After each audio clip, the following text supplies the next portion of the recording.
موضوع الدرس في بيان عظمة الله وآلائه على خلقه سورة الرحمن تفسير ابن كثير. الحمد لله رب العالمين والصلاة والسلام على أشرف الأنبياء وسيد المرسلين سيدنا محمد وعلى آله وأصحابه أجمعين. اللهم صل على سيدنا محمد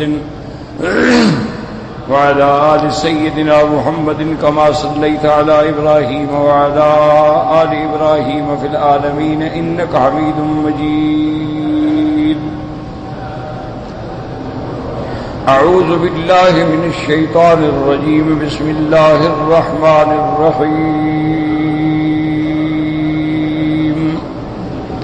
كل من عليها فان ويبقى وجه ربك ذو الجلال والإكرام.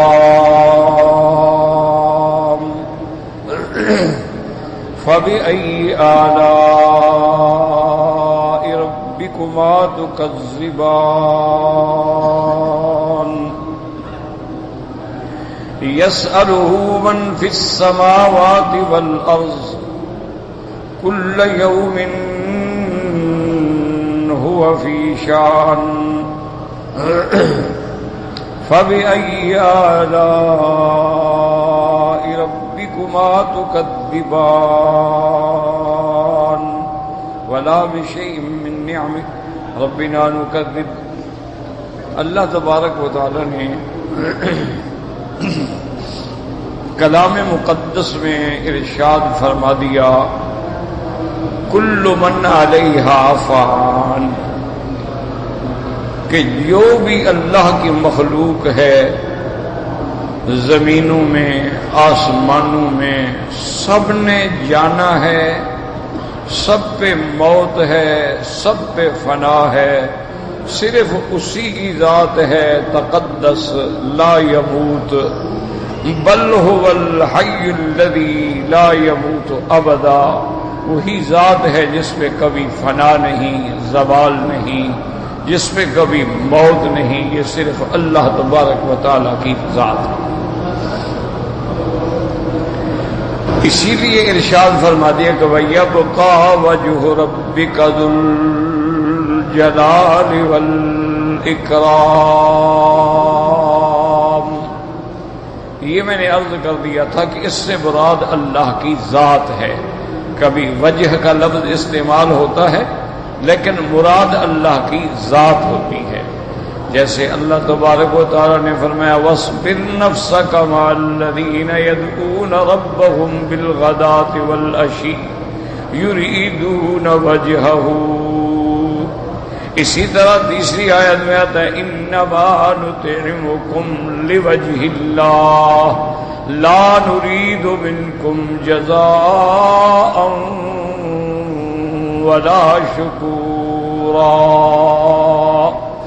اب اس کے بعد فرمایا کہ اسی کی ذات ہے جو حی ہے الذی لا يموت، اسی کی ذات ہے جو متصف بسائر صفات الجمال والکمال والجلال، منزہ عن سائر صفات العجز والنقص والاختلال. اور آگے فرمایا ذو الجلال والاکرام.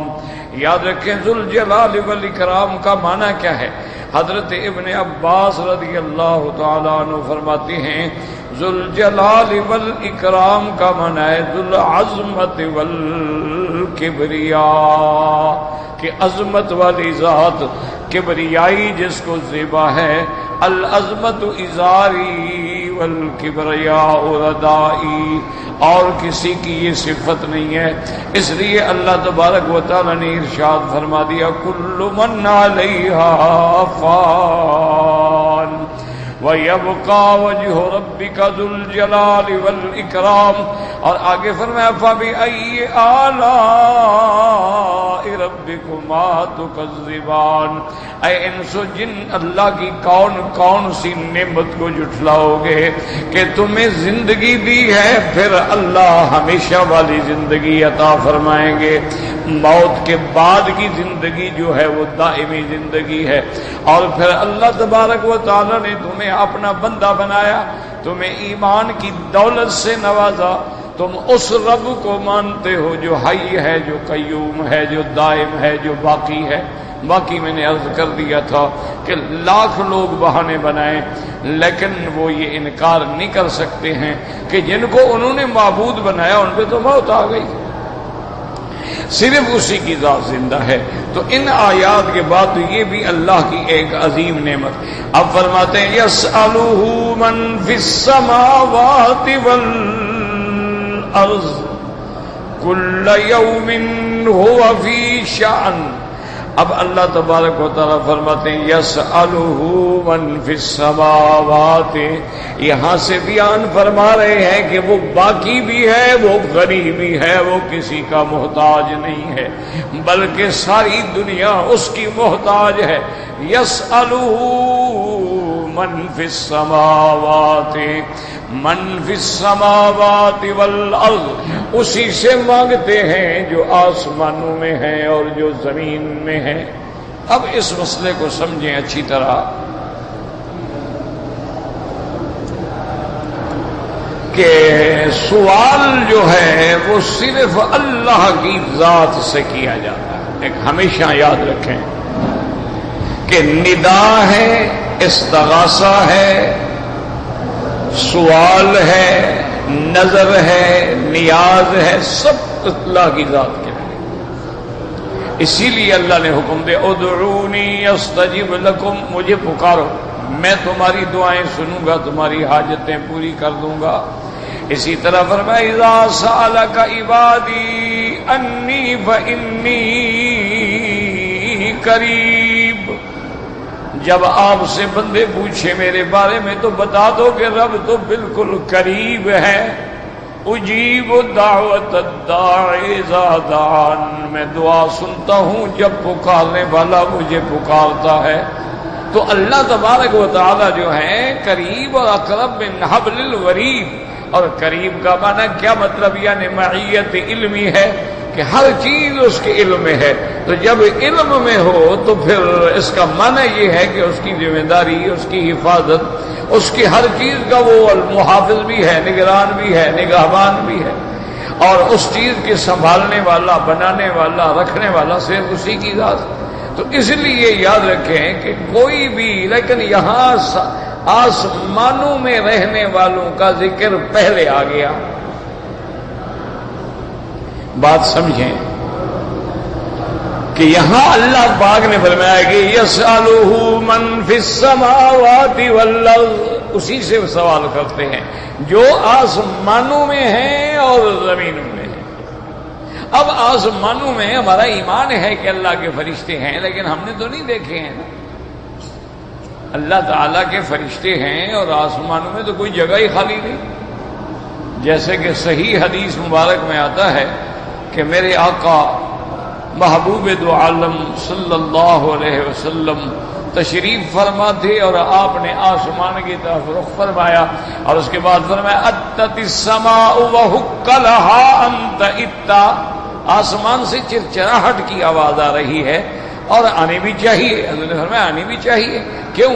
فرمایا ما من موضع قدر شبر الا وملک ساجد راکع یسبح ویقدس، کوئی آسمان میں ایک بالشت کے برابر بھی جگہ خالی نہیں، مگر اللہ کے فرشتے، کوئی رکوع میں ہے، کوئی سجدے میں ہے، سب اللہ کی تسبیح بیان کر رہے ہیں۔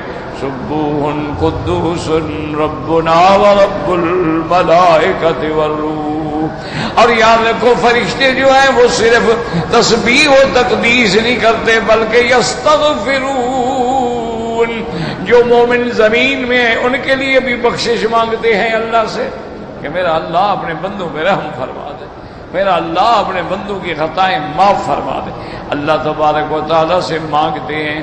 تو اس لیے آسمانوں کا ذکر پہلے کیوں آیا کہ عام طور پر عقیدہ یہی ہوتا ہے نا جی کہ کوئی یا جبرائیل یا میکائیل یا اسرائیل، نعوذ باللہ یہ تویز بھی لکھتے ہیں، اور اس میں یہ لکھتے ہیں کہ بھئی وہ آسمانی مخلوق ہے نا، وہ عرش کے قریب ہے، وہ اللہ کے قریب ہے، تو ہم ان کو بلائیں گے۔ تو اللہ نے فرمایا جن کو تم بلا رہے ہو تو مجھ سے مانگتے ہیں، وہ تو مجھ سے مانگ رہے ہیں، تم کس کو بلا رہے ہو؟ تم کس سے مانگ رہے ہو؟ تم کس کو پکار رہے ہو؟ جن کو تم پکار رہے ہو وہ بھی مجھ سے مانگنے والے ہیں۔ اسی لیے حدیث مبارک میں آتا ہے کہ حضرت ابی موسیٰ اشعری رضی اللہ تعالی عنہ اپنی قوم کا وفد لے کر مدینہ منورہ میں حضور صلی اللہ علیہ وسلم کی خدمت میں آئے۔ ان کا وفد اس لیے آیا تھا کہ ان کے بیچاروں کے پاس کھانے کو کچھ نہیں تھا، تو اس لیے آئے تھے کہ حضور پاک بیت المال سے ان کی مدد فرما دیں تاکہ کوئی امداد ہو جائے۔ لیکن حضرت ابی موسیٰ اشعری فرماتے ہیں کہ صبح کی نماز میں نے حضور کے پیچھے پڑھی تو آپ نے اس میں یہ آیت تلاوت کی، وَمَا مِن دَابَّةٍ فِي الْأَرْضِ إِلَّا عَلَى اللَّهِ رِزْقُهَا، کوئی جاندار، کوئی چیز حرکت کرنے والی زمین میں نہیں مگر اللہ نے اپنی رحمت سے رزق اس کا اپنے ذمے لگایا ہے کہ وہی رزق دے گا۔ ان اللہ هو الرزاق ذو القوة المتین، وہ رزق دینے والے بھی ہیں، وہ قوت و قدرت والے بھی ہیں۔ اور اسی طرح تیسری آیت میں آتے هو یطعم ولا یطعم، اور وہ رزق دینے والا ایسا ہے کہ جو سب کو کھلاتا ہے اور خود کھانے سے پاک ہے۔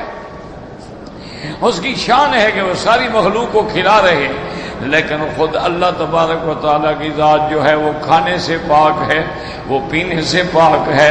اسی طرح اللہ تبارک و تعالیٰ نے دوسری جگہ ارشاد فرمایا ہے کہ میرے بندے تم میری عبادت کرو، تم میری اطاعت کرو، میں تم سے یہ تو نہیں چاہتا کہ تم میرے لیے کمائی کرو، دولت لاؤ، رزق اکٹھا کرو۔ اللہ تبارک و تعالیٰ فرما رہے ہیں، تو معنی یہ ہے کہ رزق دینے والے اللہ کی ذات۔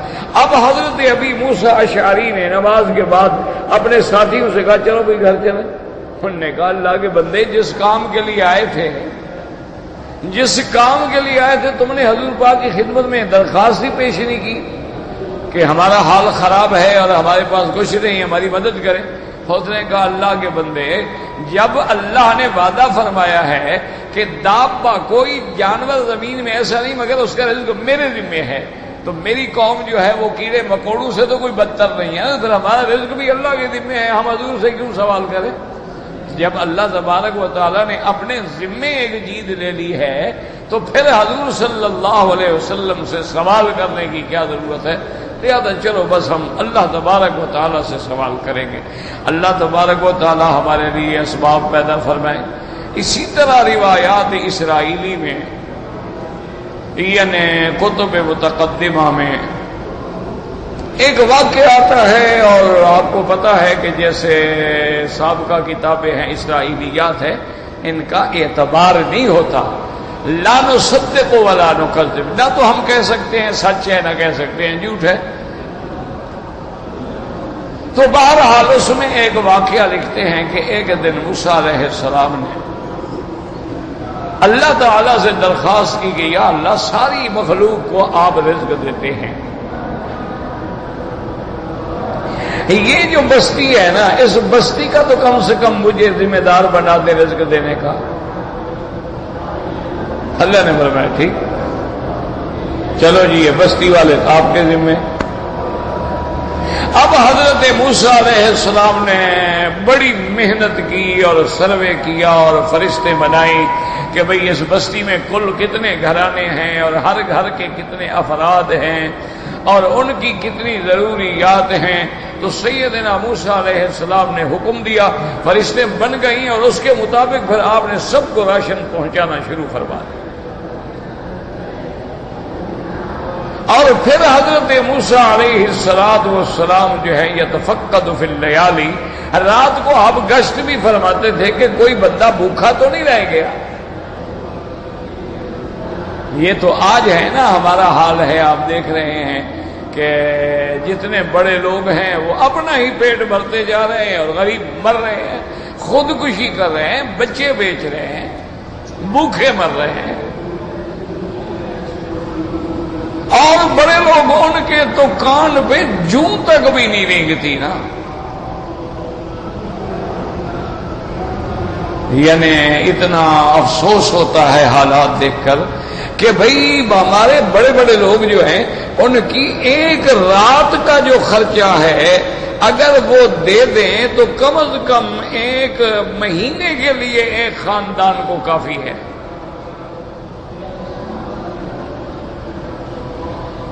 حضرت موسیٰ علیہ السلام رات کو چلے گشت فرما رہے ہیں, دیکھا کہ ایک گھر سے گانے کی آواز آ رہی ہے تو آپ نے کنڈی کھٹکھٹائی, وہ بندہ نکل آیا, اس نے کہا کیا بات؟ انہوں نے کہا تمہارے گھر میں نشہ بھی ہے اور آواز بھی. اس نے کہا حضرت میرا قصور ہے, بس معاف کر دیں. آپ نے میں دیکھو خبردار آئندہ غلطی نہ کرنا, توبہ کرو, بس تمہارے میرے درمیان میں توبہ کرو, اللہ معاف کر دے گا, لیکن آئندہ کبھی گانا نشہ حرام بالکل نہیں آنا. ٹھیک ہے. حضرت موسیٰ علیہ السلام نے دوسرے دفعہ چیک کیا, وہ اسی طرح لگا ہوا, نشہ پی کے ترنگ میں گا رہا ہے. آپ نے پھر تنبیہ فرمائی, انہوں نے کہا جی بس اب پکی توبہ. آپ کئی دن کے بعد چھوڑ کے پھر آئے, دیکھا تو اسی طرح پھر نشے میں ہے اور جناب گانے گا رہے ہیں. آپ نے حکم دیا اپنے خدام کو, اس کا کھانا بند کر, اس کا راشن بند کر, یہ بھوکا مرتا ہے مر جائے. یہ اس کو شرم نہیں آتی کہ اللہ کا پیغمبر 2 دفعہ دروازے پہ آیا ہے, 2 دفعہ نصیحت کی. تو اب جناب آپ 2 دن چھوڑ کے پھر گزرے تو دیکھا کہ اس کے گھر میں سے گانے کی آواز تو نہیں آ رہی لیکن رونے کی آواز آ رہی, اور وہ زور زور سے رو رہا ہے اور کہہ رہا ہے کہ یا اللہ, معلوم ہوتا ہے کہ آپ نے ہمارا رزق کسی اور کے ذمہ لگا دیا ہے. جب تک رزق ہمارا آپ کے ذمہ تھا میں تو یہ سال سے نشہ بھی کر رہا ہوں, گانے بھی گا رہا ہوں, کبھی رزق بند نہیں ہوا. اب رزق جو بند ہو گیا کسی اور کو آپ نے دے دیا. موسیٰ علیہ السلام بڑے حیران ہوئے.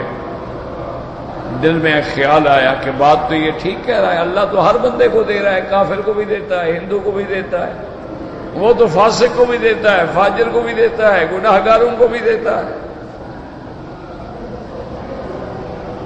راستے میں آئے تو دیکھا کہ ایک عورت کے بچے چیخ رہے ہیں, رو رہے ہیں. آئے تو آدھا کھٹ گیا, بی بی تمہیں کھانا نہیں ملا, کیا بات ہے؟ انہوں نے کہا نہیں معذرت, کھانا بھی ہے, راشن بھی ہے, میرا دودھ ختم ہو گیا سینے میں. بچہ دودھ ہے نہیں, بچہ دودھ مانگتا ہے, دودھ نہیں ہے. باہر کا دودھ پلاتی ہوں, پیتا نہیں. اب موسیٰ علیہ السلام کو سمجھ آیا. انہوں نے کہا یہ راشن تو میں پہنچا دوں گا لیکن سینے میں دودھ کون لائے گا؟ یہ ظاہری راشن گندم چاول چینی تو ہم چلو پہنچا دیں گے, لیکن اللہ اگر سینے کے اندر دودھ کو کھینچ لے تو اس کو کون پہنچائے گا؟ موسیٰ علیہ السلام چلتے چلتے آئے, راستے میں ایک پتھر پڑا تھا, اس کو جو آپ نے زور سے ٹھوکر ماری, قدرتی بات ہے کہ وہ پتھر 2 حصوں میں تقسیم ہو گیا. موسیٰ علیہ السلام نے دیکھا کہ اس کے اندر ایک کیڑا ہے اور کیڑے کے منہ کے اندر باقاعدہ سبزہ ہے. انہوں نے کہا میرا اللہ, میری توبہ ہے, آپ کی شان ہے رزق دینا, بندے کی شان نہیں ہے. اس کو پتھر کے اندر کون رزق پہنچا رہا ہے؟ پتھر بند ہے, ہوا بھی نہیں گزر سکتی, لیکن اندر کیڑا بھی ہے, رزق بھی مل رہا ہے. دریا کی مچھلیوں کو رزق کون دے رہا؟ جنگل کے جانوروں کو رزق کون دے رہا؟ آسمان پہ اڑتے ہوئے پرندوں کو رزق کون دے رہا؟ اس لیے انہوں نے کہا مولا یہ واقعی تیری شان ہے اور کوئی دنیا کی طاقت جو ہے وہ کسی کی حاجت روائی نہیں کر سکتی. اس لیے اللہ نے فرمایا یسألہ من فی السماوات والارض کل یوم ہوا فی شان, کہ اسی سے مانگتے ہیں جو آسمانوں میں ہیں اور جو زمینوں میں ہیں, سب اسی سے مانگتے ہیں. یاد رکھو بندہ چاہے اب دیکھیں ہندو ہے وہ بھگوان, لیکن اس کے نزدیک بھگوان کا معنی وہ خدا ہے. اگر عیسائی کہتا ہے کہ حضرت عیسیٰ علیہ السلام خدا کا بیٹا ہے تو گویا یعنی وہ بھی تو خدا کو مانتا ہے نا. یہ ٹھیک ہے کہ کفر ہے، اللہ کی صفات میں اس نے شرک کیا ہے، لیکن ایک طرف سے دیکھا جائے تو پھرتے گھرتے اللہ کے سوا کوئی چارہ ہی نہیں ہے نا. اس کے سوا کوئی کہاں جائے گا، کہاں بھاگے گا، کہاں دوڑے گا. کل یوم ہوا فی شان، اور ہر وقت اس کی نرالی شان ہے. کیا مانا؟ کسی کو غریب کو غنی کر رہا ہے اور غنی کو غریب کر رہا ہے، اور ذلیل کو عزت دے رہا ہے اور عزت والے کو ذلیل کر رہا ہے. تو عز من تشاء وتذل من تشاء بیدک الخیر. آپ دیکھیں کہ ایک دن کے اندر کتنے لوگ ہیں جو شان والے تھے پھر بھکاری بن گئے، کتنے لوگ تھے جو غریب تھے اور کروڑ پتی بن گئے، کتنے بیمار ہیں جن کو شفا مل رہی ہے، کتنے تندرست ہیں جن کو بیماریاں مل رہی ہیں، کتنے مانگنے والے ہیں جن کی دعائیں پوری. تو یہ ساری شان کس کی ہے؟ اللہ تبارک و تعالیٰ کی شان. ایسی فرمایا کل یوم ہوا فی شان. آسمان کا سارا نظام چلانے والا کون ہے؟ کبھی دیکھو رات آ گئی، کبھی دیکھو دن آ گیا. یولج اللیل فی النہار ویولج اللیل فی النہار یولج النہار فی اللیل. اللہ چاہتے ہیں دن کو رات میں داخل کر دیتے ہیں، رات بڑی ہو جاتی ہے، اور پھر چاہتے ہیں رات کو دن میں داخل کر دیتے ہیں، دن بڑا ہو جاتا ہے. اور کبھی چاہتے ہیں دونوں برابر ہو جاتے ہیں، اور کبھی چاہتے ہیں 6 مہینے کا دن ہے 6 مہینے کی رات ہے. ہر وقت میرے مالک کی شان ہے. یعنی ہر مخلوق جو اس سے مانگ رہی ہے وہ تو سب کو دے رہا ہے. تو اس لیے کہا کہ کل یوم ہوا فی شان. جیسے کہ حضرت امام محمد رحمت اللہ علیہ کے بارے میں آتا ہے کہ بادشاہ نے ان سے کچھ سوالات کیے. ان سوالات میں ایک یہ بھی تھا کہ امام محمد یہ بتلاؤ کہ اس وقت ہمارا خدا کیا کر رہا ہے.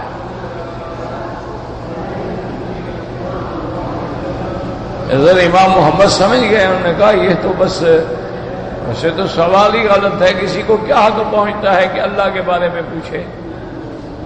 ایک بات سمجھو، سوال ہی غلط ہے. اللہ کے بارے میں پوچھنے کا ہمیں کیا لا یسأل عما یفعل. اللہ سے تو کوئی سوال ہو ہی نہیں سکتا کہ آپ کیا کرتے ہیں.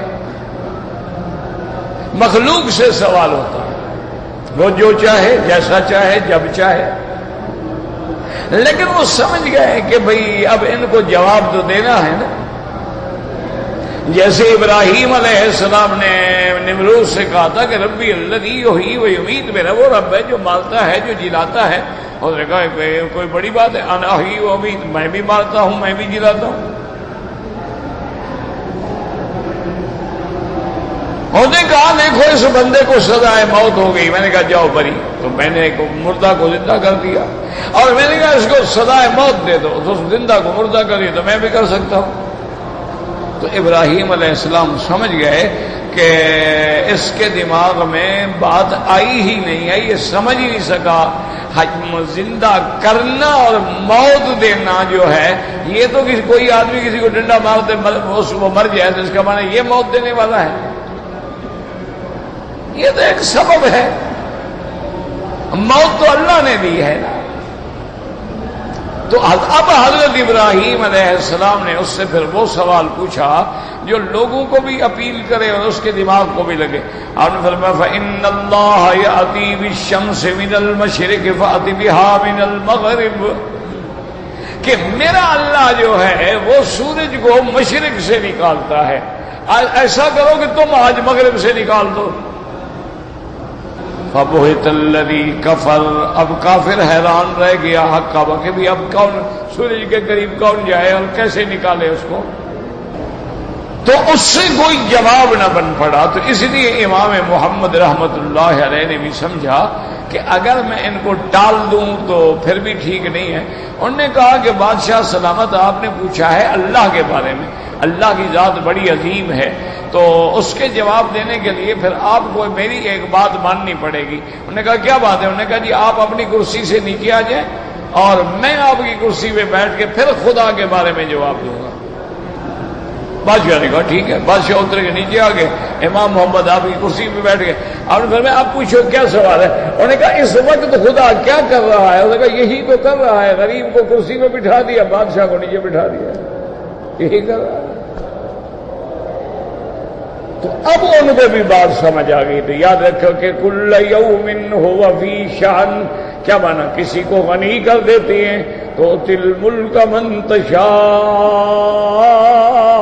جس سے چاہے ملک دے دیں، جس سے چاہے چھین لیں، جس کو چاہے عزت دیں، جس کو چاہے ذلت دیں. یہ اس کی شان ہے کہ آپ دیکھیں ایک ہی دن میں 1000 گھر میں بچہ پیدا ہو رہا ہے اور 1000 گھر میں ماتم ہو رہا ہے.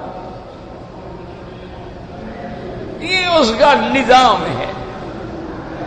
آدمی ہے خوشیوں کے ساتھ جناب برات کی بس بھری ہوئی جا رہی ہے اور گا رہے ہیں اور تماشے بنا رہے ہیں، گاڑی گری کھائی میں سب کے سب ختم ہو، کوئی جنازے پڑھنے والا بھی نہیں. تو اس لیے اللہ فرماتی ہے یسألہ من فی السماوات والارض کل یوم هو فی شأن فبأي آلاء ربكما تكذبان.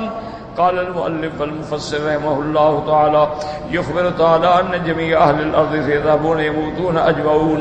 اب مفسر رحمت اللہ علیہ ان آیات کی تفسیر بیان فرماتے ہیں. اللہ خبر دے رہے ہیں کہ زمین والی جتنی اللہ کی مخلوق ہے یہ سب جائیں گے، ان سب پہ موت آئے گی. وكذلك اهل السماوات، اسی طرح آسمان والوں پر بھی موت آئے گی. الا من شاء اللہ، ہاں اگر اللہ چاہے کسی چیز کو باقی رکھنا چاہے تو وہ قادر ہیں. ولا يبقى احد سوى وجهه الكريم، اللہ کے سوا کوئی باقی نہیں ہوگا. فإن الرب تعالی وتقدس لا يموت، اللہ تعالی کی ذات بلند ہے، منزہ ہے. لا يموت، جس میں کبھی موت نہیں. بل هو الحي الذي لا يموت ابدا، وہ ایسی زندہ ہے جس کے کبھی موت نہیں آئے گی. هو الاول والآخر، هو الظاہر والباطن، وهو بكل شيء عليم. قال قتادہ رحمہ اللہ تعالی بما خلق ثم انبأ ان ذلك كله فإن وفي الدعاء كله فان. وفي الدعاء حضرت قتادہ فرماتے ہیں دیکھو اللہ نے خبر دی کہ ہر چیز کے پیدا کرنے والا اللہ ہے، ہر چیز کی تخلیق کرنے والا اللہ تبارک و تعالی ہے. اور پھر بتایا خلق الانسان من صلصال کالفخار وخلق الجان من مارج من نار.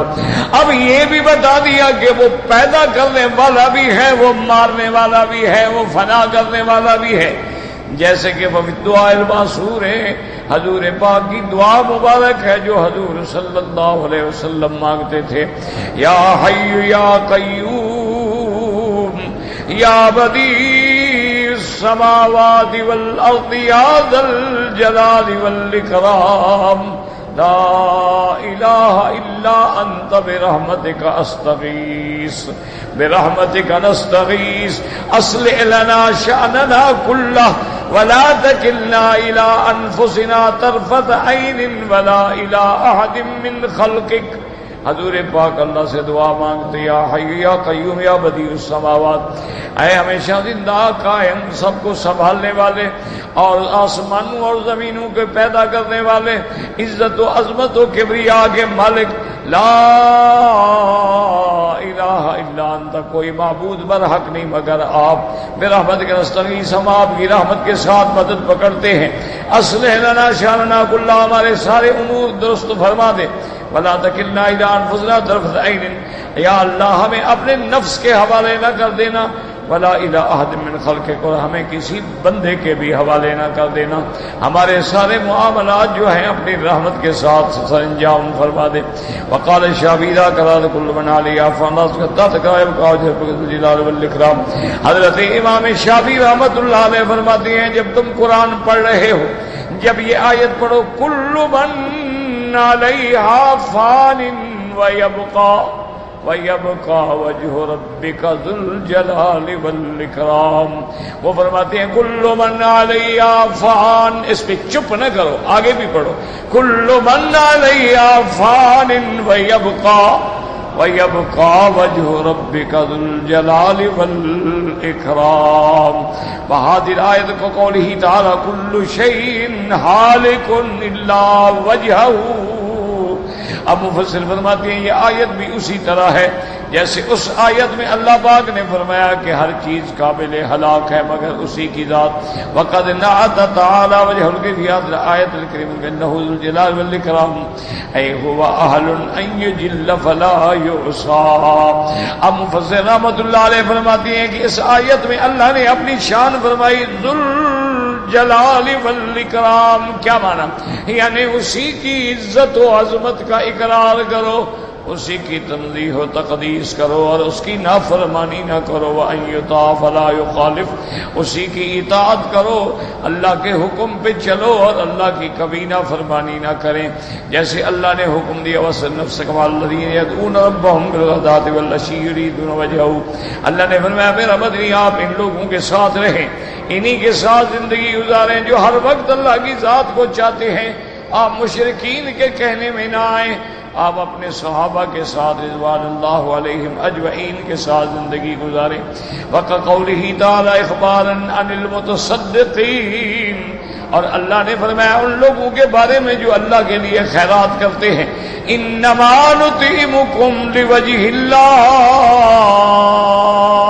قال ابن عباس العظمت والکبریاء ولما وضعت صحابی حضرت كلهم في الوفاة وانهم سيسيرون الى الدار الاخرة ويحكم فيهم ذو الجلال والاکرام بحکمہ العدل۔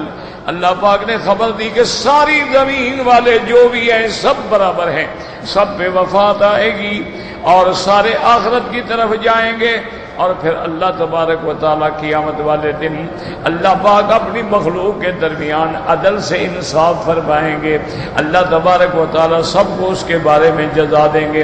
فَمَن يَعْمَلْ مِثْقَالَ ذَرَّةٍ خَيْرًا يَرَهُ وَمَن يَعْمَلْ مِثْقَالَ ذَرَّةٍ شَرًّا يَرَهُ۔ ذرے کے برابر بھی نیکی ہے تو اللہ بدلہ دے گا۔ اس کے بعد فرماتے ہیں فَبِأَيِّ آلَاءِ رَبِّكُمَا تُكَذِّبَانِ لَا بِشَيْءٍ مِّن نِّعَمِ رَبِّنَا نُكَذِّبُ۔ وَقَوْلُهُ تَبَارَكَ وَتَعَالَى يَسْأَلُهُ مَن فِي السَّمَاوَاتِ وَالْأَرْضِ كُلَّ يَوْمٍ هُوَ فِي شَأْنٍ، اسی سے آسمان اور زمین والے مانگتے ہیں۔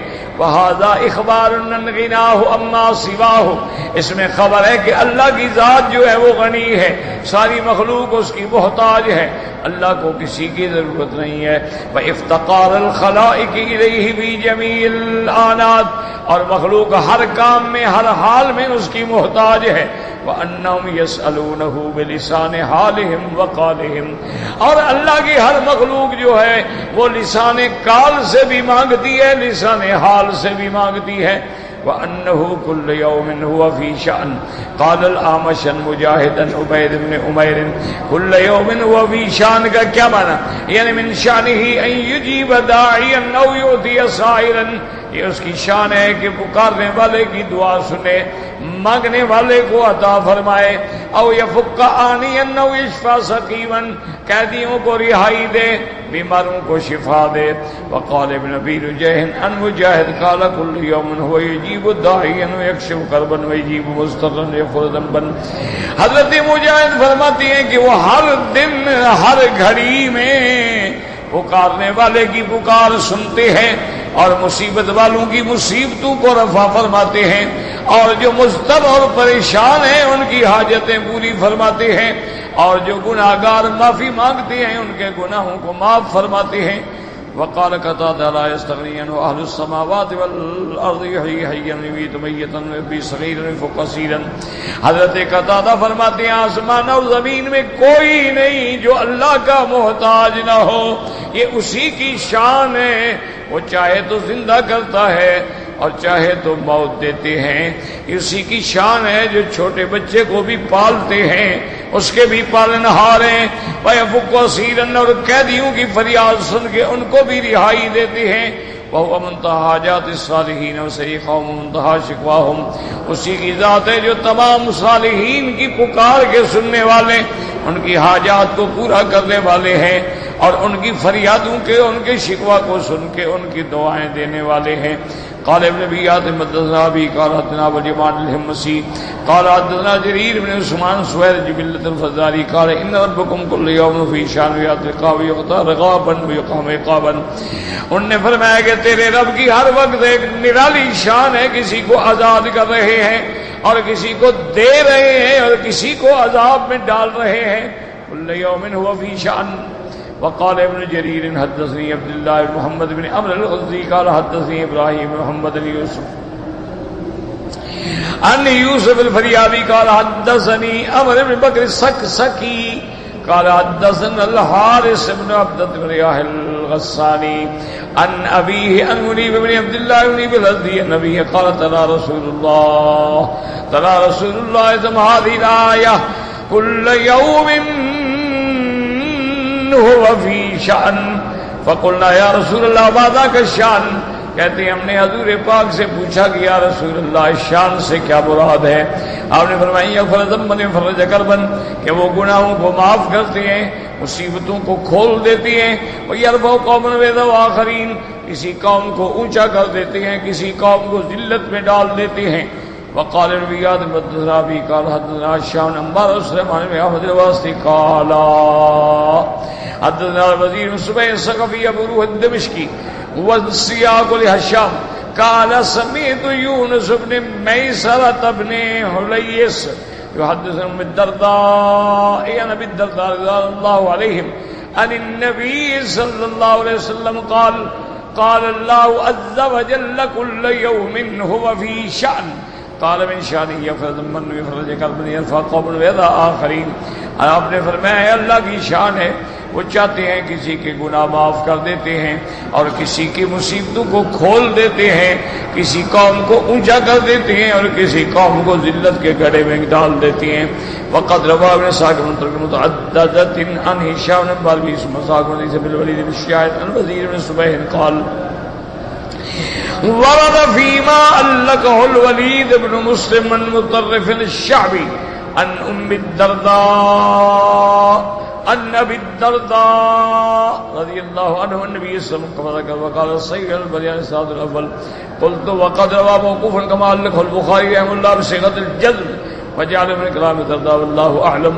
اب مفسر رحمۃ اللہ علیہ فرماتے ہیں کہ یہ روایت جو ہے مرفوع بھی ذکر کی گئی ہے اور موقوف بھی ذکر۔ موقوف کا معنی ہوتا ہے کہ صحابی تک بات ہے، آگے حضور تک بات نہیں، اور مرفوع کا معنی ہوتا ہے کہ صحابی حضور سے بات نقل کر رہا۔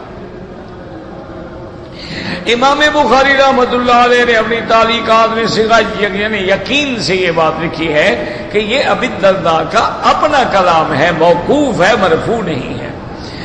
وقال البزار حدثنا محمد بن قال حدثنا محمد بن حارث قال حدثنا محمد بن الرحمن بن سليمان بن عمر رضي الله عنه النبي صلى الله عليه وسلم في شان قال يغفر ذنبا ويكشف كربا ثم قال ابن جرير وحدثنا ابو كريب قال حدثنا عبد الله بن صابي عن الشمالي عن سعيد بن جبير بن باز الله خلق لوحا محفوظا من درة بيضاء دفتها ياقوت حمراء قلمه نور وكتابه نور وارض ما بين السماء والارض ينظر في كل يوم 360 نذرة يخلق في كل نذرة ويحيي ويميت ويعز ويذل ويفعل ما يشاء۔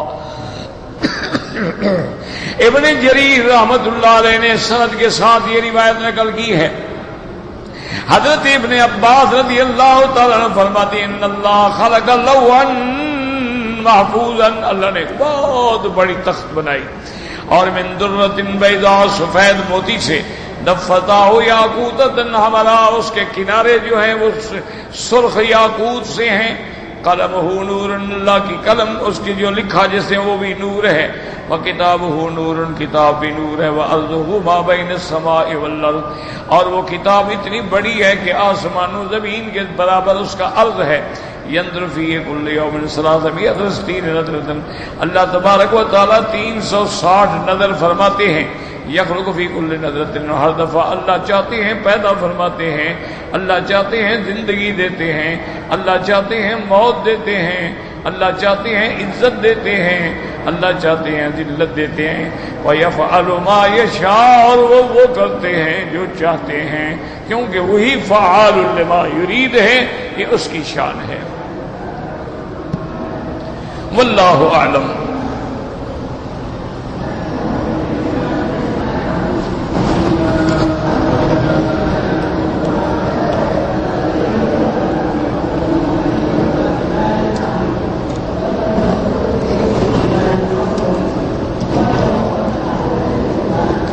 کہتے ہیں جی کہ مجھے ایک دوست نے 2 دعائیں بتائی ہیں.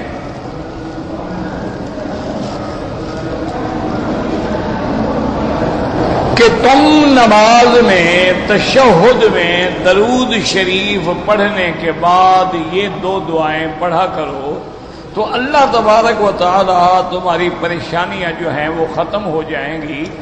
ایک دعا تو ہے جو سورۃ آل عمران میں ہے، ربنا لا تزغ قلوبنا بعد اذ ہدیتنا وہب لنا من لدنک رحمہ انک انت الوہاب.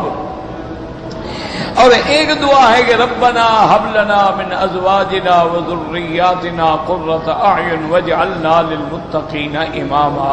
میرا بھائی بالکل یہ قرآن کی دعائیں ہیں اور آپ ان کو بطور دعا پڑھ سکتے ہیں، یعنی دعا سمجھ کے پڑھنا ہے، قرآن سمجھ کے نہیں پڑھنا ہے. بنیت دعا پر جیسے دیکھیں نا آپ طواف میں پڑھتے ہیں ربنا آتنا، مانا قرآن نہیں پڑھے آپ دعا پڑھ رہے ہیں. ایک ہے قرآن پاک کو بطور قرآن تلاوت کیا جائے، جیسے کہ قرآن میں یہ دعا موجود ہے، منہم من یقول ربنا آتنا فی الدنیا حسنۃ وفی الآخرۃ حسنۃ وقنا عذاب النار.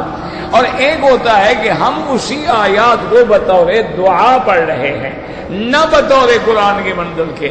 تو اس لیے اگر آپ بھی اس کو بطور دعا پڑھیں گے تشہد میں درود کے بعد تو کوئی مسئلہ نہیں. اور بھی دعائیں پڑھ سکتے ہیں، رب اجعلنی مقیم الصلاۃ من ذریتی ربنا وتقبل دعاء ربنا اغفر لي ولوالدي وللمؤمنين يوم يقوم الحساب.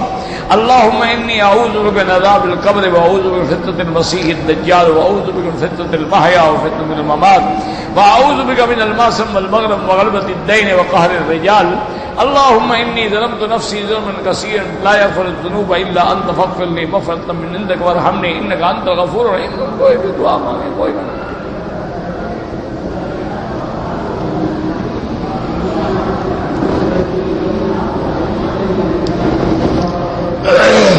کہتے ہیں جی کہ اگر کوئی آدمی ہے اس نے 2 رکعت سنت کی نیت کر لی، اب وہ سنت پڑھ رہا ہے اور امام نے جنازہ شروع کیا پڑھانا، تو کیا وہ سنت توڑ کے جنازہ پڑھے؟ بالکل نہیں. چاہے سنت پڑھ رہا ہے یا نفل پڑھ رہا ہے، جب اس نے نیت کر لی ہے تو اب اس کا پورا کرنا ضروری ہے. اور جنازہ تو ویسے بھی فرض کفایہ ہے کہ اگر چند آدمیوں نے پڑھ لیا تو اب الحمدللہ سب جو ہے سب کو اللہ تبارک و تعالیٰ نے محفوظ کر دیا. تو اس لیے جنازے کے لیے سنت کو توڑ دے یا نفل کو توڑ دے نہیں. ہاں یہ الگ بات ہے کہ نماز کے بعد جو ہے آپ ذرا صبر کر لیا کریں، تسبیحات فاطمہ پڑھ لیا کریں، سبحان اللہ الحمدللہ اللہ اکبر لا الہ الا اللہ، تاکہ اعلان اگر ہو جائے جنازے کا بیٹھ جاؤ، جنازہ پڑھ کے پھر آرام سے سنتیں پڑھو. کیونکہ ہم کسی کا جنازہ پڑھیں گے تو کوئی ہمارا بھی تو پڑھے گا نا. اب یہ تو نہیں ہے کہ سلام پھیرا اور وہیں کھڑے ہو گئے اللہ اکبر جلدی سے. کوئی تم نے بوجھ اتارنا ہے، کیا جلدی ہے تمہیں، کیا تکلیف ہے، کیا مسئلہ کیا ہے؟ حتیٰ کہ لوگ طواف میں کھڑے ہو جاتے ہیں، جہاں نماز پڑھی وہی اللہ. بھائی طواف والے جب چلیں گے وہ غریب کہاں سے گزریں گے؟ پیچھے ہٹ جاؤ، آرام سے جا کے سنتیں پڑھو.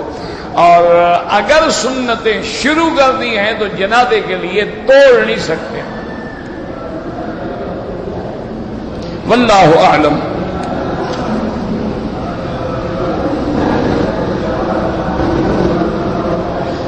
کہتے جی کہ امام صاحب جب خطبے میں دعا مانگتے ہیں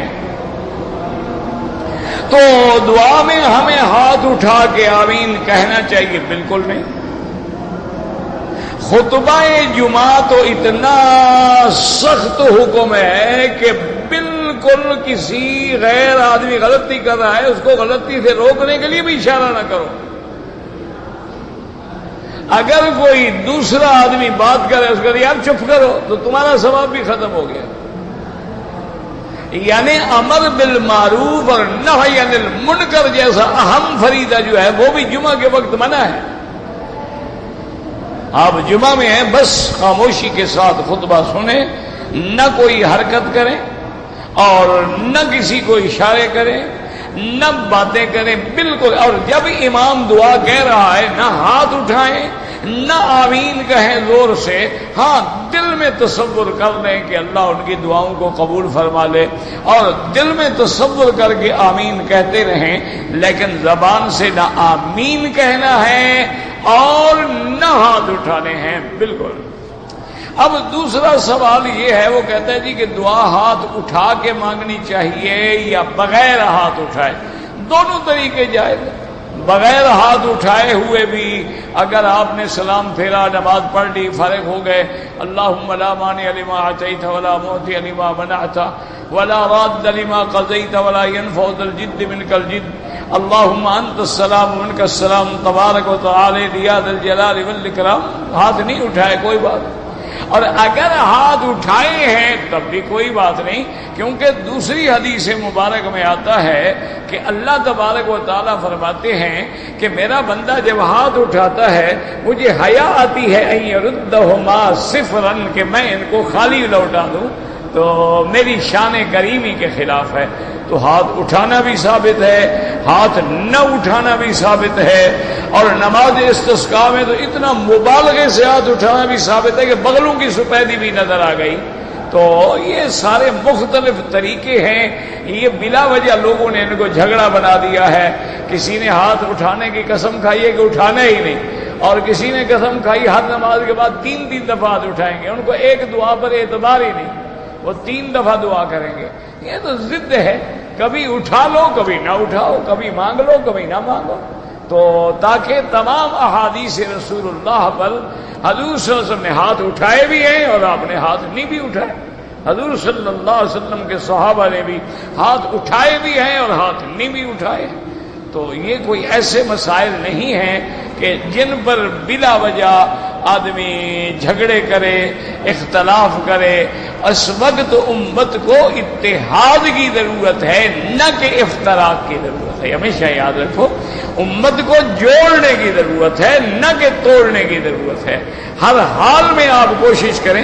اچھا یہ چھوٹے چھوٹے مسائل فرعی مسائل ہیں، اعلیٰ اولا افضل کے مسائل ہیں، یہ کوئی کفر اسلام کی جنگ نہیں ہے، یہ کوئی حلال حرام کے مسئلے نہیں ہیں۔ کسی نے ہاتھ اٹھا لیا ٹھیک ہے، نہیں اٹھایا ٹھیک ہے، کوئی بات نہیں۔ جو نہیں اٹھا رہا اس کے بھی گلے نہ پڑو اور جو اٹھا رہا ہے اس کے بھی ڈنڈے نہ مارو، کیوں اس کے پاس بھی اٹھانے والی ایک حدیث مبارک موجود ہے۔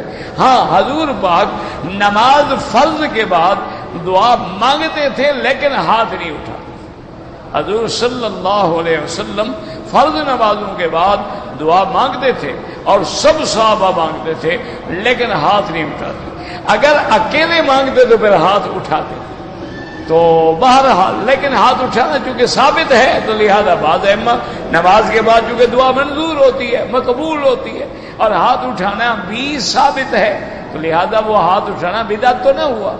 ہاں یہ الگ بات ہے کہ ایک آدمی دعا مانگ رہا ہے اور باقی سب آمین کہہ رہے ہیں، اچھا اب دعا ختم ہو گئی اب جناب پھر دعا شروع کرو، اب وہ ختم ہو گئی اب پھر دعا شروع کرو، یہ تو پھر بدعت ہے۔ اللہ تبارک و تعالی ہمیں اتباع کتاب و سنت کی توفیق عطا فرمائے اور اللہ پاک حضور کی امت کو تمام قسم کے جھگڑوں اور فتنوں سے بچائے۔ اللہم صلی علی سیدنا محمد وعلی آل سیدنا محمد کما صلیت علی ابراہیم وعلی آل ابراہیم فی العالمین انک حمید مجید۔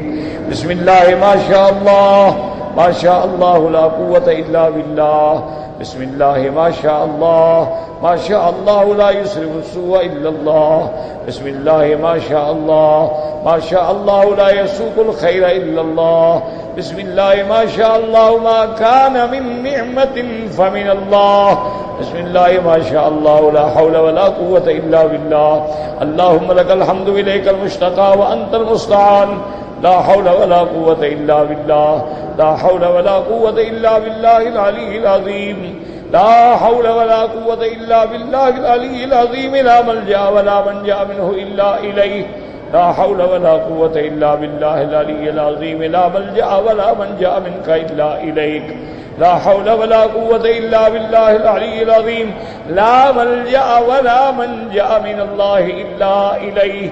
اللهم إنا نسألك بأسمائك الحسنى وصفاتك العلى، اللهم سلمنا ولا تسلمنا، وامنحنا ولا تمتهنا، اللهم أكرمنا ولا تهنا، اللهم زدنا ولا تنقصنا، اللهم أعطنا ولا تحرمنا، اللهم آثرنا ولا تؤثر علينا، اللهم اجعلنا في زمانك وأمانك وإحسانك.